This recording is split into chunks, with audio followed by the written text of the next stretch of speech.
Peace, peace, peace. What it is. Got my music jamming in the back. Pay that no mind. That is for me. Um, I want to give you an example of what chart I would give you that I personally created off of your birth chart. It's your birth chart with the signs within the signs because that is my particular form of study. And let me just show you something while I'm here. You know what I'm talking about. Alright, I'm in the coop. I ain't walking a lot. Just to show you that this sign within a sign ain't nothing I'm just making up. You know. I got a gun, got my deacon, but I didn't bother looking into it recently as I did for the duads. I should just went there how duads work. Anyway, let me see if he explained it good. Deacons and whatever the hell that is are the co-rulers and sub-rulers for each sign. Duadenians. Are the co-rulers and sub-rulers for each sign. Each sign is divided into 3 deacons and 12 duadians. I know I'm saying this wrong, but you get it. Meaning, you know what? I don't like that.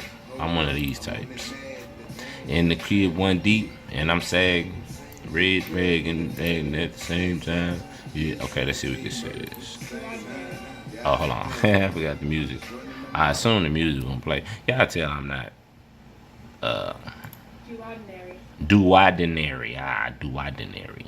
Okay. The duodenaries, meaning there are a total of 36 deacons and 144 duodenaries in the zodiac. 144,000. The deacons represent the co-rulers, the duodenary. I already fucked it up. The sub-rulers. It is necessary to highlight the 3 deacons of every sign, always the same element as the sign it is in. The sign a placement is in will account for the most diffuse influence of that placement. The deacons denote the specific co-influence in a placement. The duodenary or duad for short, there we go, represent the more precise, sharper sub-influence. Okay, you see that? More precise, sharper sub-influence. This is what I'm gonna give you your charts. All right, so I wanted to show you the charts that you get when you go online, because it's the same thing. You know what I'm saying? I ain't giving you nothing that you can't go get yourself.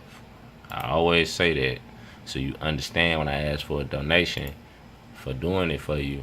I'm asking it for my services for putting it together for you on a chart, but you can go get it yourself. You see, I want to empower you to be your own priest unto yourself. All right, you give me a donation so I can start you on your way to being self-illuminating. I just came up with that off the top of my head. All right, so anyway, you go to astro.com. You're going to get this site, get you a account, and you can put in people's information, which I'll show you real quick, I guess. There's a whole bunch of people who charge I'll be looking at personally. And then you'll come here, free horoscope, and you'll go, oops, you don't need to click on it. I clicked on it.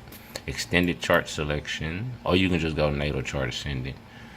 And then you pick, and this is simple for me because I do it every day and all the time, but I realized that I just went kind of quick, you know. But this is a one site. You can get your birth chart in many different sites. I just want to show you this give you some pretty intricate charts. So this is the one I use. So it'll show you where everything is, you know. 13, you see his sun 13 degree, and this brother has a YouTube channel, and the reason why I'm using him so you can go watch his channel, because he a great teacher, and you can also learn a little bit about astrology. You can look at his chart specific, because I asked him first, the brother didn't mind, because he's a scientist. You see, he want knowledge because he's an Aquarius at 13 degrees. All right. So anyway, you know what I'm saying, you can go watch his channel. I'm gonna put his channel in my description. It's Gnosis TV. No, yeah, great brother, good brother. We actually share the same name, which is weird. Like, I got a story about him, personal story, but all that is irrelevant. But anyway, so you see, this is the chart you'll get online. Okay, you see his sun is in Aquarius. I'm looking at the phone. I'm not looking at the screen, so it's a little difficult. But anyway, etc., etc. It shows everything, blah, blah, blah. Now, what I did, took it, put it on a spreadsheet, right? Got some dates here, I'm going to explain. Got your houses here. Same thing that's on the other one. Got the houses with the signs, but I got the sub sign for each degree, though. See, that other ain't going to give you this. You have to just do the science yourself. And then the other one will give you this. It won't give you this because this is my own little personal calculation, which I will explain. But, you know what I'm saying? It's just something else that you get specifically from me that you won't get in a regular chart. All right? And this as well, it'll give you this. I got an app on my phone that will give you this. This is a chain of planets. I'll explain that as well. But, you know, like I say, on mine, you get it. If you want it for yourself, you can just kind of look at it yourself and figure it out. And, I mean, I suppose I can start there. It ain't going to really mean nothing where I start because these numbers, baby, numbers don't lie. So, anyway, since his sun is in Aquarius, right? Uranus rules Aquarius. So, you have to go see where Uranus is. And Uranus is in Scorpio. Now, Pluto rules Scorpio. So, you have to see where Pluto is. Pluto is in Libra. Now, Venus rules Libra, so you have to see what Venus is. Venus is in Aries. Now, Mars rules Aries, you have to see what Mars is. Oh, yes, it is this complicated. Oh, what if this is complicated to you? Mars is in Capricorn. So, since Saturn rules Capricorn, you see where Saturn is. Saturn is in Leo, and since the Sun rules Leo, you go back to the Sun. So, you see this zigzag of planets connecting by knowing this science, knowing the chain of planets. So I show you Sun, go back to Uranus, go back to Pluto, go back to Venus, go back to Mars, go back to Saturn, and go back to the Sun. So that's a chain of planets. So to even analyze himself as a sun in Aquarius, he got to first see how his Aquarius energy is. So you have to see what, since Uranus rules Aquarius, you have to see where Uranus is. Since Uranus is in Scorpio, you have to see what Pluto is. I mean, where Pluto is, right? Back, and that's what I'm showing you right here in the chain of planets. So the ones that's missing out of here is his moon, right? His moon is in Cancer. The moon rules Cancer, so you see I got the moon over here by itself. All right. So essentially, you know, within his mind, his emotions speak clearly. You know, they don't rely on other planets and other influences. You know, he knows exactly how he feels, essentially. And something else with that, when you get to the sub-signs, if you notice, but I'll go there in a minute. And then Mercury is in Capricorn, so you go back to Saturn, right? So that'll end up leading you back to your sun and back to this chain of planets. So in Neptune is in Sag, take it back to Jupiter, and Jupiter is in Taurus, which takes you back to Venus, which will get you back up in here, back into this cycle of thought. When you say chain of planets, you're looking at different mentalities within you. Each planet is a different mentality within you, leaning on each other to make a decision, essentially. You know what I'm saying? That's why you had 24 elders in the Holies of Holies or whatever, right? That's the duality of the signs. That's all it is. You know what I'm saying? The higher aspects of Aquarius, the lower aspects of Aquarius. The higher aspects of Cancer, blah, blah, blah. 2 times 12, 24. So that's what we talking about. And really what we talking about, like I say, is your brain. We're talking about your brain, all right? Yeah, I should go to the book on your... Hold on. Yeah, I wasn't trying to go to the book on your ass. But, let me move this out the way. Make sure I don't mess up my page. All right. This book, the great textbook of the millennium by the great brother Elder Dr. Alim Bey, Asur Alim Nu Tupac El Bey. Okay? Tupac is a Cherokee, maybe? I don't want to misquote it. Word, it's not the rapper guy. All right. First World Order. Bam. Great book. Oh, so heavy. All right, so anyway, this is your pineal gland. The sustainer of this realm is the pineal gland, the lamb, and he is surrounded by his 12 disciples, or the 12. My bad. The sustainer, you see, is what I was reading. He is surrounded by his 12 disciples, or the 12 convulsions of the brain, or the 12 spiritual centers of the brain that relate to the 12 major parts of the cranial nerves, which pass from under the surface of the brain through the opening of the cranius to reach the organs in the man's body. Okay. At present, there are normally only a few of these 12 senses open or active, effective in man's daily life. Man progresses spiritually. Tiny valves leading up to the spinal column open one by one. So basically, what they're saying is, as you learning, more light is being spread within your brain, more chemicals are being released. You see what I'm saying? So that's what illumination is. That's what the mythology is about. It's really about your brain, your biology, your anatomy. So this is what it is. This is the hexagon. See the hexagon, right? The Star of David, right? That's what this is, baby. It's the astrology. That's your pineal gland, and this is the way it experiences. These are the vectors or the windows that it looks out, and these are the signs. You see? So back to the business. Now we in So I see you show you change the planets. Now let's go to his sun is 13 degrees Aquarius. Now what you do? You go to your favorite Google or read web search site or what the hell ever, and you'll type Sun in Aquarius. Real simple. Sun in Aquarius. Sun symbolizes the core essence who you are. The Aquarius is the 11th sign of the zodiac. The Aquarius are the perfect representatives of the age of Aquarius. Those born in this sign have a social conscious need to carry us into the new millennium. What the brother teaches on he has a YouTube channel. There you go.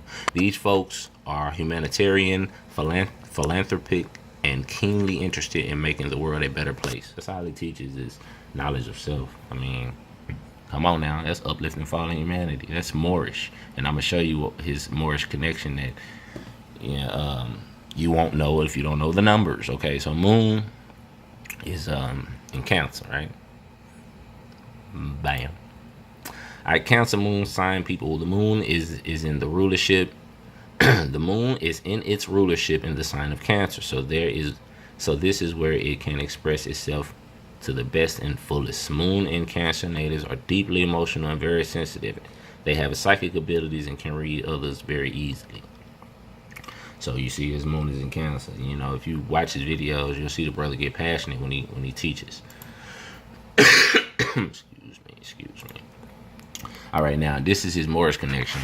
His Mercury is 18 degrees Capricorn. The Prophet Noble Drew Ali sun sign is 17 degrees Capricorn.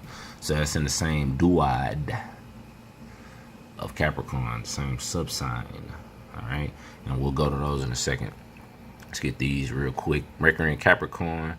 Capricorn mentally, with those with Mercury in Capricorn engage with the physical world in a strong, purposeful way. If you look at the brother, he's swole, yo. Each Mercury has different modes of elements. For the Capricorn is cardinal, initiating, and earthly, sense-oriented. They have sensual, earthly minds. Essentially, he deciphers life, with his metaphysical knowledge. Okay, so that's what that is a representative of that. His Venus is in Aries. All right, so you see, all I did was Venus in Aries. I'm trying to make it, I make it simple as possible. So once again, you can do this for yourself. You wouldn't need my chart. You could be here with it. You could say, okay, bam, his Venus is in Aries. And you can search like that. You see what I'm saying? You don't need my chart. But if you want it color coded and looking all nice and spiffy, you feel me? You want that other science right here, these subsigns, and then you want this, which I'll go into in a second. Excuse me, you know how it is when you're talking. Blah blah blah. So you have to holler at me if you want that. Venus and Aries men and women believe in childlike, fun-loving manner of love. They are turned on by energy and activities. Turn-offs include relationships that is considered stuffy or too mature, vagueness, beating around the bush. In love, Venus and Aries people are hopelessly addicted to conquest. Excuse me. Venus represents your love nature, what you like, what you're attracted to. That's why it says love, so it's something like that. Mars in Capricorn. All right. Next one. Mars and Capricorn. Men with Mars and Capricorn are channeled into a career, professional ambitions. They can start out small but end up in very high positions. I remember listening to him tell the story one time how he was real successful in a business, but then he had to get to his spiritual teachings, and so that's what and he said he started out small and built his way up. Same thing. I mean, that's what they talking about. Like Mars and Virgo, they have very little patience with those who are shiftless and lazy. In the video, he'd be like, "Come on, y'all, get this." Alright, Jupiter and Taurus. And that's interesting because it's trine with his Cancer. You see that? Same degree, 21 degrees. You have Earth and water energy. It's not trine, sextile, Sextile 60 degrees away. That means it's harmonious. Let's see. Jupiter and Taurus individuals attract most good. Why is it? Hold on. Apologize. Jupiter and Taurus individuals attract the most good fortune when they are charitable and generous by discriminating and patient. Watch for overindulgence. As an earth sign, Jupiter, you are a practical realist who needs to visualize results in order to feel motivated to achieve them. Interesting. Yeah, so,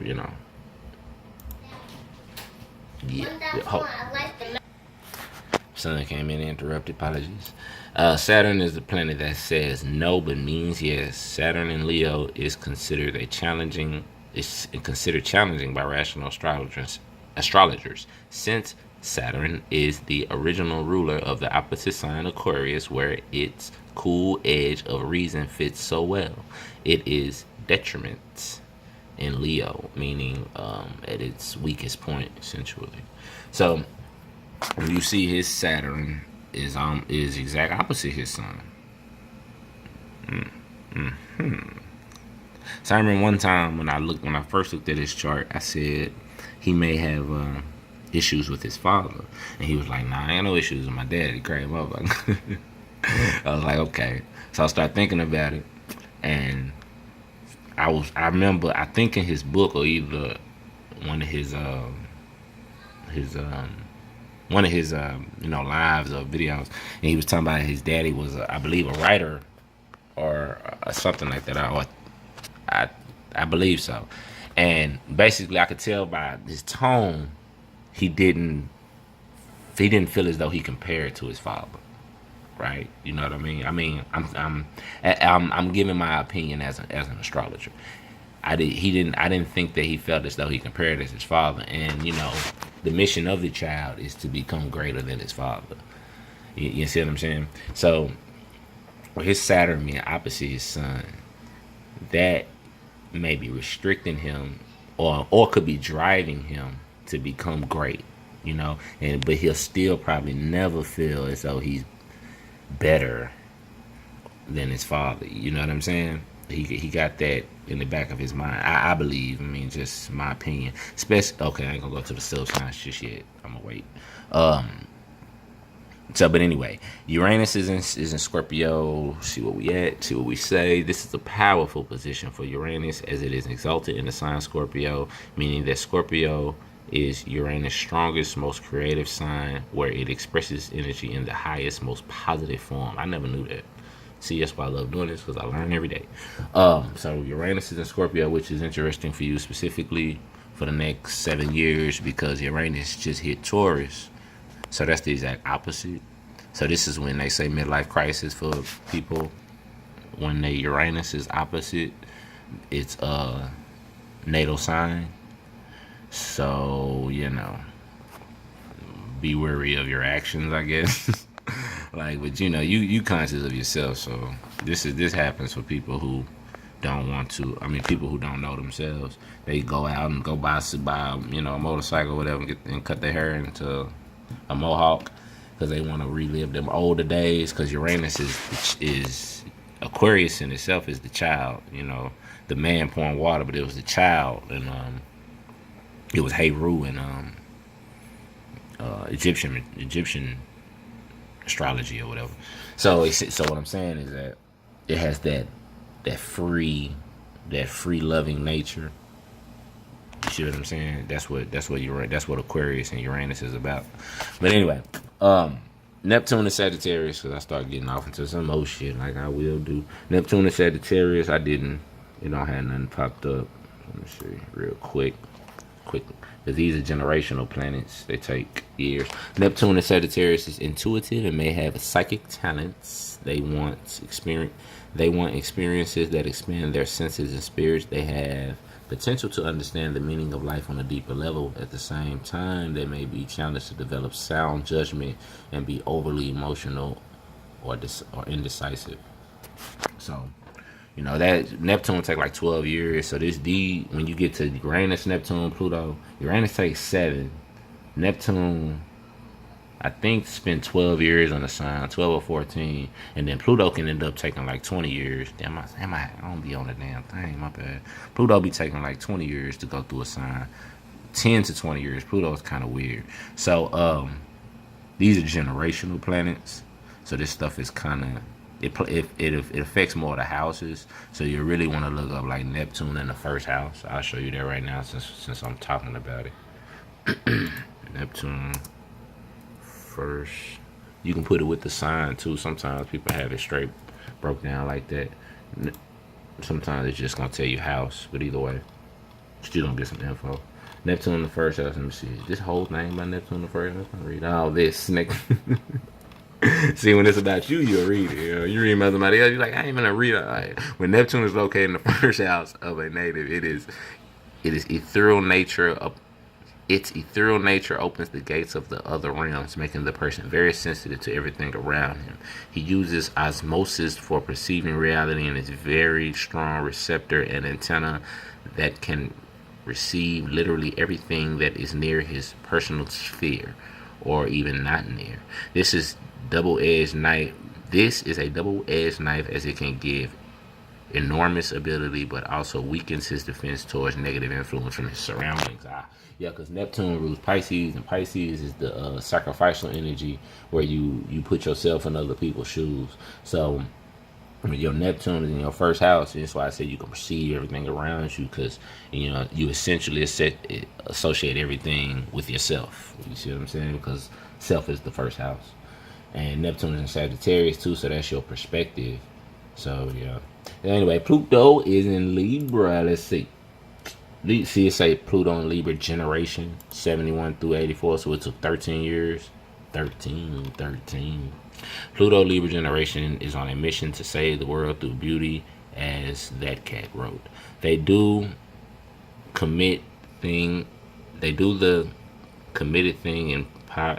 in they do the committed thing in a powerfully reimagined way. Their obsessions about others' reactions can lead to impulsive people pleasing. Yeah, because Pluto's in Libra, so that's relationships, things of that nature. So you'll want to read that, get that info. All right, Chiron and Aries. 2018 will help you develop a thicker skin, and the timing is perfect. It takes 50 years for Chiron to move through every sign in the zodiac now, which is why its transit is so significant. On April 17th, 2018, Chiron is in Aries. Oh, so you're gonna have a Chiron return. How is that possible? You're not 50. Chiron in Aries. Huh. Oh, but you're 4. It take like 8 years.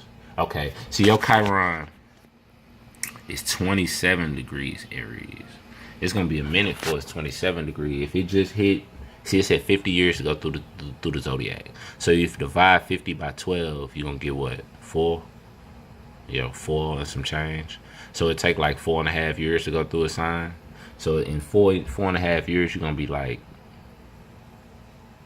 what age you're gonna be on. You're gonna put your age out there and shit, whatever. Anyway, you'll see the it'll be at 27 degrees Aries, and that's how you'll have a return. That's okay. Because I was like, that don't make sense, but it makes sense. It always makes sense. I might not understand when I first look at it, but you look at it long enough, it's gonna make sense. But anyway, your Chiron is in Aries. I got a whole book on Chiron. It's important. It's your They say it rules Sagittarius. Some people say it rules Sagittarius. It's like the wounded healer is what you're good at, but it's where you've taken L's at. But from those L's you've learned, like through life and through past lives. You know what I mean? So it's something you good at, and which for you would be, if it's in Aries, it'd be starting new things, and taking initiatives. I mean, he got brother got a YouTube channel. Brother, he's an author, got a book, good book too. North Node is in Libra, which is exact opposite from his Chiron, and this is real significant for you too. I want you to look up North Node. I want you to do this. You need to do this. North Node in Libra, and you need to know your South Node. Anytime they talk about your North Node, they gonna always talk about your South Node, because obviously talking about the North Pole, South Pole, right? Polarity. North Node area. Okay, let's read. Your North Node. Let me see. Your North. Sorry about the shaky camera. I'm holding it in my hand. Aries and Libra are the signs of individuality and relationship. If you are born with the Aries North Node or Libra North Node, your life path involves balancing between self and others, being the solo star and the best supporting actor. The theme of me versus we is a running thread throughout your life. Relationships are your karmic classroom as you balance between your own needs and those of others. You may be swinging between getting lost in relationships and fiercely protecting your autonomy. People with the Aries North Node, Libra South Node, that's not you. Hold on. Libra North Node, here we go. Libra North Nodes walk the opposite path. With their fiercely independent Aries South Node, they have spent lifetimes as free agents, operating independently and beholden to no one. In this go-round, they are learning how to play well with others, sharing, compromise, diplomacy. Libra North Nodes will have an eye-opening experience that teaches them these traits. They may resist marriage or long-term relationships, but will also crave them. Excuse me. When and if they do commit, Libra North Nodes need plenty of solo time and breathing room. In business alliances, they are happiest working independently and can't stand being micromanaged. I bet that's you, right? You need to study that specifically, seeing that your South Node is on the same degree as your Chiron. So, your South Node is what you naturally go to for comfort, which would be essentially yourself, right? Because it's in Aries. Your South Node is in Aries if your North Node is in Libra. Okay? Which is interesting because let's go on and go to the signs within the signs since we're here. Your North Node is in Libra at 27 degrees. 27, 28, right? So that's the Leo degree of Libra. So that means your South Node is in Aries at the same degree, 27, 28, right? So that means it's in the Aquarius degree of Aries, which your sun is in Aquarius. You see, so what I'm saying is you essentially got to go, I know you already married. So you done already got over a lot of this anyway, considering that you're in a relationship. But actually, you probably ain't got to worry about this. But maybe in the past, before you committed yourself to one person or what have you, you may have pushed people away a little bit and went to yourself. So just look up your South Node, Aries. I found out something recently about myself with that South Node and North Node, so I'm still studying that myself. So, but look into it though. If I said something that resonates, then look into it. If not, then pay it no mind. Maybe some of you already got know. And since I can show you something, because if you look at this from what I just said, you would think I may be contradicting myself, because your Chiron is 27 degrees Aries, and you see I got it in the Pisces sub-degree. But I said your South Node is 27 degrees Aries, and I said it would be in the Aquarius degree. And I'm going to tell you why. Because this second column right here, 28, 37, the 6, the 36, the 42, these are the minutes within the degree is considered an hour. Okay, so within that hour, right, you got your 60 minutes. That's what this represents. So since this is 28, it's on this side, it's on the left side of 2.5. And since this one is 37, it's on the right side of 2.5. 2.5 would be 27:30. You see? Because 0.5 is half, 30 is half, 30 minutes is half of an hour, you see? So that's how they work out. So you understand it's science, it ain't, happenstance. And that's the whole point of this, because everything, the numbers don't lie. Everything happened for a reason. You incarnated at this particular time for this particular energy to do this particular mission. And that's the point of your birth chart. You see what I'm saying? You're charting. It's the chart of your life, because it's the chart of your mind. And we all know that the mind creates reality. Okay? So check it. His sun is 13 degrees Aquarius. Now, hold on. All right, bring it back here so I can show you this chart. Because, I'll give y'all this chart. You got to do is ask for it. Let me know you want it. I'll email it to you. The sun is 13 degrees Aquarius. Okay? So that's the Cancer degree. Okay, you come down here to come down to Aquarius. Go 13 degrees. 13 degrees is after 12.5. Cancer degree of Aquarius. Bam. His moon is in Cancer. So off top, his sun, even though it's in Aquarius, it's going to pull from his emotions when it's operating. Okay, this is his will. All right, so he going to want to know how he feel before he make a move. You see what I'm saying? Just because of this subsign. And because his moon stands alone in Cancer. Now, his moon is in the Piscean degree of Cancer. That's why he's spiritual. You see?